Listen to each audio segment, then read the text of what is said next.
अगले पद में ललित जी बता रही हैं कि जो भक्त और साधना की जो राह होती है, जो रास्ता होता है, उस रास्ते पर हमें किस प्रकार से बढ़ना चाहिए और तपस्या के माध्यम से, साधना के माध्यम से अपने आप को पवित्र करते हुए मोक्ष की कामना करनी चाहिए, जिससे जो सांसारिक कष्ट हैं, सांसारिक परेशानियां हैं, सांसारिक बाधाएं हैं, उन बाधाओं से हमें मुक्ति मिल सके। वो कहती हैं आई सीधी राह से गई न सीधी राह। आई मीन्स आना, सीधी मीन्स सरल, राह मीन्स रास्ता। वो कह रहे हैं हम सब एक सीधे साधे रास्ते के माध्यम से इस संसार में पदार्पण करते हैं, या हम सब पवित्र मन से, शुद्ध मन से इस संसार में आते हैं। उस समय हमारे अंदर किसी प्रकार का कोई द्वेष, कोई ईर्ष्या की भावना नहीं होती। छोटे बच्चे को भगवान का स्वरूप क्यों कहा जाता है? इसलिए कहा जाता है क्योंकि वह ईर्ष्या, द्वेष, घृणा इन सारी चीज़ों से परे होता है। उसके मन में ऐसा कुछ भी नहीं होता। जब धीरे धीरे वो बड़ा होने लगता है तो जो भी सांसारिक जो विकार हैं वो उसके अंदर भी आने शुरू हो जाते हैं। इसलिए छोटा बच्चा हमेशा ईश्वर का प्रतिरूप कहा जाता है। तो ये कह रहा है कि हम सब एक सरल, सीधे साधे, सरल रास्ते से, सरल मार्ग से यहाँ पर आते हैं। गई न सीधी राह, गई मीन्स जाना, सीधी मीन्स सरल, राह मीन्स रास्ते से। हमें यहाँ पर जब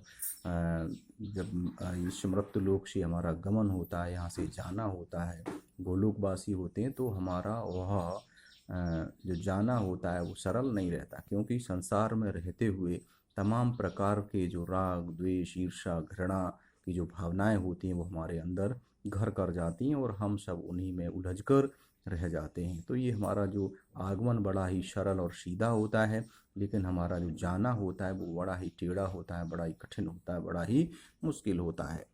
आया करें सुषुम शीत पर खड़ी थी, सुषुम शीत पर खड़ी थी, बीत गया दिन। वो कह रहे हैं कि जब हम साधना करते हैं, भक्ति करते हैं, तो 3 प्रकार की नाड़ियाँ होती हैं, इंगला, पिंगला और सुषुम। तो सबसे पहले जब भक्त कोई साधक होता है, ईश्वर की आराधना करता है, तो इंगला नाड़ी को जागृत करता है, उसके बाद पिंगला नाड़ी को जागृत करता है, और जब वो योग साधना में पूरी तरह से लीन हो जाता है तो एक जो अंतिम जो स्टेज होती है साधना की, वो सुषुम होती है। और उसके बाद उसको जागृत कर लेने के बाद हमें ईश्वर की प्राप्ति या उनके दर्शन या हमारी मोक्ष की कामना पूरी होती है।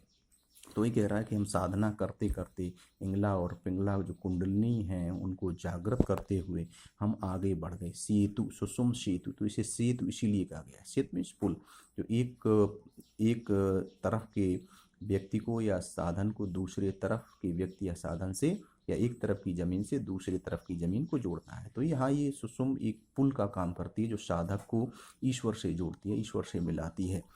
तो इसलिए इस सुषुम सेतु कहा गया इसको। तो ईश्वर और साधक के माध्यम का एक पुल का कार्य कर रही है। तो वहाँ पर वो खड़ी थी, 2 कुंडलियों को जागृत करके वो ईश्वर से मिलने वाली थी। लेकिन क्या हुआ? बीत गया दिन। बीत गया मीन्स समाप्त हो गया, दिन मीन्स दिन यानी समय, जो साधना का समय। मीन्स एक कष्टप्रद आवाज़, एक जो कार्य पूरा नहीं होता है उसके बाद जो निकलती है, टीस निकलती है वहाँ। तो कह रहे हैं वहाँ पर खड़े खड़े पूरा दिन समाप्त हो गया। यानी हम नीचे से जो साधना करने की जो सीढ़ियाँ हमने चढ़ी थी वो अच्छे से चढ़ गई, लेकिन ऊपर आते आते हम कुछ अपने योग मार्ग से विचलित हो गए। तो वहाँ पर विचलन के कारण हम ईश्वर को प्राप्त नहीं कर सके। हमारी दिन से मतलब पूरी उम्र समाप्त हो गई। तो हमें ऐसा नहीं करना है। हम जो लगातार जो एक के बाद एक पायदान चढ़ रहे हैं, सीढ़ी चढ़ रहे हैं तपस्या की, योग साधना की, तो हमें पूरी तल्लीनता के साथ उनको पूरा करना चाहिए।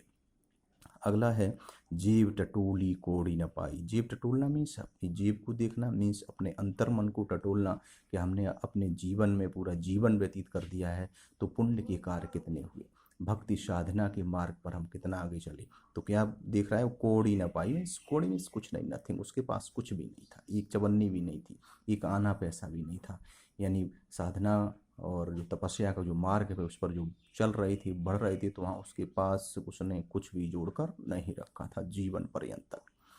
माझी को क्या दूं उतराई। माझी मीन्स ईश्वर। जब हम ईश्वर के पास जाएंगे इस मृत्यु लोक को छोड़ करके, गोलोकवासी होंगे तो माझी, माझी मीन्स जो हमें नाव में बिठाकर नदी को पार कराता है, उसको उतराई मीन्स जब वो हम एक पार से दूसरे पार चले जाते तो पैसा देते हैं उसको, तो क्या दूंगा। यहाँ ईश्वर को हमने पूरा जीवन व्यतीत किया, उसने संसार से हमें मोक्ष प्राप्त करने के लिए आगे बढ़ा रहा है, तो वह पूछेगा कि हमें आप क्या देने वाले हैं। तपस्या, भक्ति, साधना आपने कितनी की है जिससे हम आपको इस संसार मृत्यु लोक से मुक्त कर दें, तो हम उसे क्या देंगे। तो हमें पता चला कि हमने अपने जेब में देखा, अपनी आत्मा को टटोला, तो हमारे पास वो पुण्य कुछ भी नहीं थे, क्योंकि हमने जीवन भर इसी संसार में राग और द्वेष, घृणा में व्यतीत कर दिए, साधना के मार्ग पर बिल्कुल भी आगे नहीं बढ़े, तो हमें कोई भी पुण्य, कोई भी अच्छे कार्यों का सदफल प्राप्त नहीं हो सका था, जिससे हम ईश्वर को उसके बदले में, मोक्ष प्राप्त करने के बदले में उन्हें कुछ भी नहीं दे सके।